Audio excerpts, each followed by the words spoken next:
Hello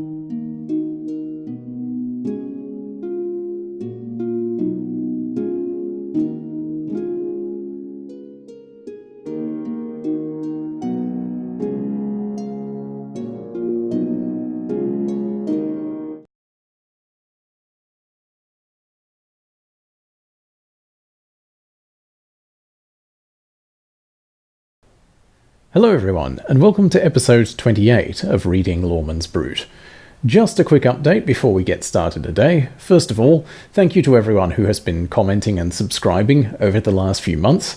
My apologies for being off YouTube. I've been quite busy with life and work. A case in point, today's episode was recorded about 6 months ago, but has languished on the cutting room floor, waiting to be edited. At the moment, I'm planning a few more Layamon videos, but it's looking like I'll be starting a substantial research project on Layamon, so the videos will move on to other texts. The first of these will be Hornkilde and Maiden Rimnild from the Auchinleck manuscript, and then possibly The Owl and the Nightingale, but we'll see how things go. For now, let's get back into Layamon. Last time, King Lear was cast out by his two eldest daughters, Goneril and Regan, Gornoila and Regal, and he came to reflect upon his situation and the series of choices that he made that led him up to that point, and realized that he had dealt unfairly with Cordelia, his youngest daughter, who had, of all his three daughters, been the only one who spoke honestly to him and gave him good advice. And so Lear now decides that he will go and see if Cordelia might forgive him despite everything that he has done to her.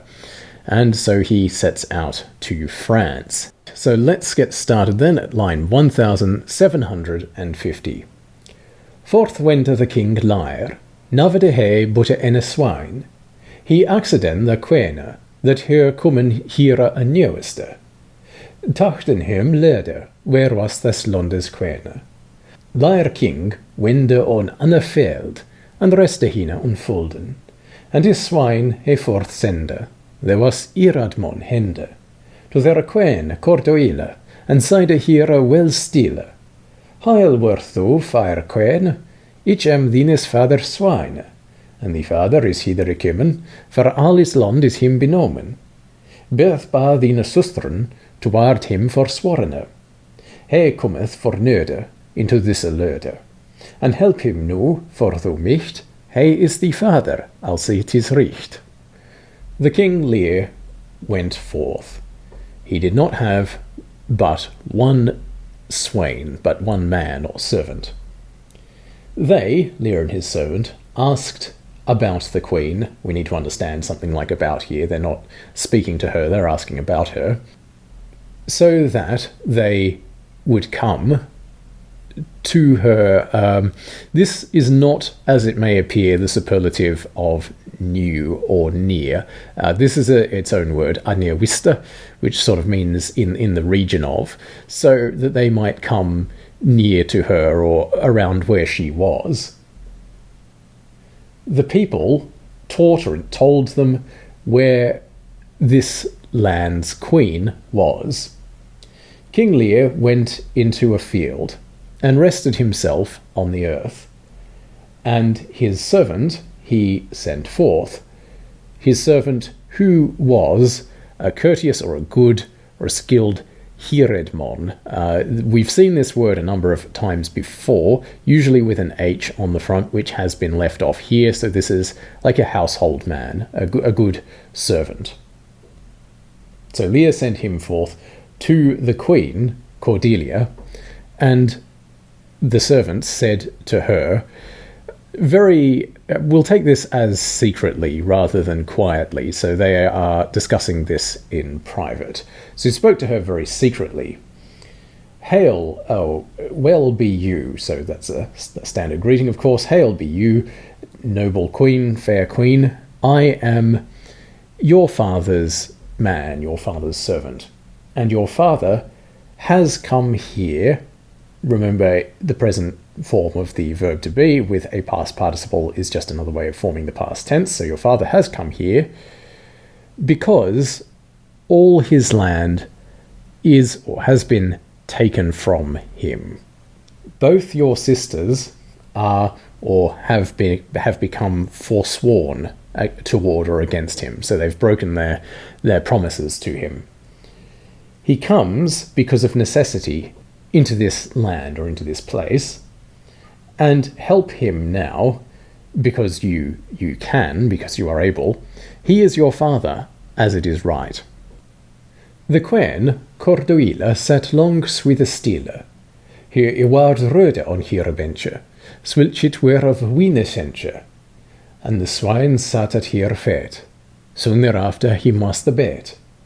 Da alles opbrak, it was gold that her spark. Apollin me lavert, ich thank ye they, that me father is come to mij. Tidinge it ye here leve, that me father on lieve is. Of mij he haben shall goedne rede, but ich be the rather dead. Zij mij noothe, leef swine, en herne mine lare. Ich they will betetje, a male riche, penjes their birth, and sunde, to wisse, an 100 punde. The Queen, and before I begin translating this section, it's worth comparing this with Lear's response when Cordelia spoke earlier. So it might be worth going back and having another look at that video or that section of the text, because Layamon is very closely echoing that here, but he's inverting it. So whereas Lear's response was negative, Cordelia's is quite the opposite, but it's framed in much the same way, as we'll see. The Queen Cordelia sat very quietly for a long time. She became red on her presumably throne, so bench, so where she's sitting, as though it were because of a wine drink. So her face has become flushed, as though she were had a bit too much to drink. But this is, of course, the emotion. And the squire sat at her feet, or the servant sat at her feet. Soon thereafter, it was the better for him. When it all broke up, everything broke up, so when she broke into speech, it was good that she spoke. So when she broke her silence, Cordelia speaking now, Apollo, or Apollin, my lord, I thank thee, I thank you that my father has come to me. I hear a dear or a welcome news that my father is alive. He shall have from me good counsel, unless I be the sooner dead, so unless I die first. Say to me now, dear squire, dear servant, and hear my instruction. I will give to you a fine or a rich. This is a bag, so this is the word that gives us mail that we use today when we refer to, well, probably more often nowadays to email, but to any kind of written correspondence that's sent in the post. This word mail, it used to refer to the bag that the letters were brought in, rather than to the letters themselves. So at this point in the language, it could refer to any type of bag, not just a bag that brings letters. So in this case, the bag contains, well, we'll see, there are pennies in sound, so they're safely in there. To be sure, £100. Ich betacha they an a hengest, godna and strongna, to leren this garrisum, to levene mine fadere, and sire him that each hina gret godere gretinge, and hatina fara swither, to hara fire burger, and rumen him herberia, isuma riche burger, and budge him alra erust, that him was alra levest, metes and drinkes, and hende clathers, hundes and havikes and durworthy horses, halde in his hause 40 hired knechtes, ege and riche, behungen mit rave, mag je him goed bide, and ofte hine bathje, and him bloodletter lutlen and ofte. I give to you a horse, good and strong, to lead this treasure to my dear father, and say to him that I greet him with a good greeting. And this here appears to be two words have been combined, so this is probably hathina, and instruct him very quickly to go to a fair city or a pleasing city. This is our article, but it's had an H attached to the front of it, so ara is our indefinite article here. And get room for him to harbour, to lodge in some rich town. And buy for him, first of all, so straight away, that which is dearest of all to him, so what he wants. Meat and drink, of what he wants of meat and of drink, and of noble clothes, hounds and hawks, and dear, worthy, valuable horses, and hold in his house 40 house knights. So he's getting another retinue like he had before, high and noble, behung or decked out with garments. So this high and noble here is referring to the garments. So decked out with fine garments, and make him a good bed, and bathe him often, and let blood a little bit, but do it often, which is fairly standard medieval medical practice to prevent diseases, so they thought. Wanneer thou wilt more silver, set je het at me solven, and each him will ascenden in oog of disse ende. Zwaar never he ne kuthe, of his alde kuthe, knecht ne swine, ne never nane thine. Then a 40 days bearth again, then the kuthe he anan, to leve mine lavert, that Lear is on his land. I kom over zijn streme, to zijn his estresse. And each hit will a swa nemen, als each hine nusten. Lieden him to kennis, mit mine laverde, feinen mines lavertes, and his verliche komme. When you wish for more silver, seek it from myself, and I will send it to him, send plenty to him from this land or this place, so that he will never make known of his old homeland, the land he came from, to knight or servant, or to any retainer or thane. So he will communicate directly with Cordelia so that nobody will know where he's come from.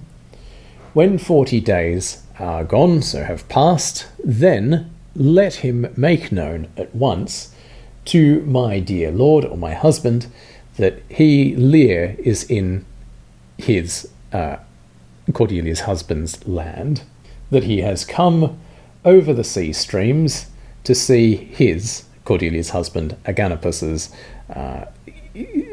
territories or domains, something to that effect, his houses or his estates, something to that effect. So this is a word that is probably worth mentioning here, just because it is a French word, and it's always... Well, Layamon doesn't use a whole lot of French words. He usually avoids them. So this is from two French words that sort of become conflated in Middle English. So one is estre, which is, of course, the old French infinitive of the verb to be, which could be used as a noun, meaning basically what happens, anything that happens or comes about, but it's been conflated with the Old French estre, which means a road. And when it appears in the plural, as it does here, it can mean territories or domains. So Cordelia is instructing Lear to tell her husband that he's come to see her husband's land. And I will take it, this announcement, as though I did not know him.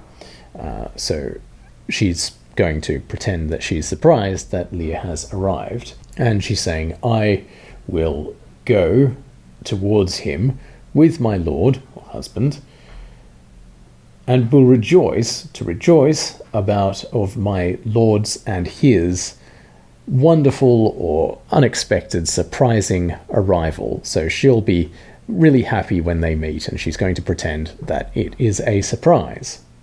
Not hit never an anaguma, but an he bear new an akoma. And thus hit written sende to mine lavert kinge, and do thus achter on foe, and loka that thou well do, and if thou her dus dalest to godere dira hele, and the swine onfeng das achte, and to his lovert verde, to Lear don kinge, and side thus tidinge, there he lie on velde, and reste hine on folde. Let no man ever know it, so let no one ever know, but that he is newly or recently arrived. So again, make sure everyone thinks he's just showed up.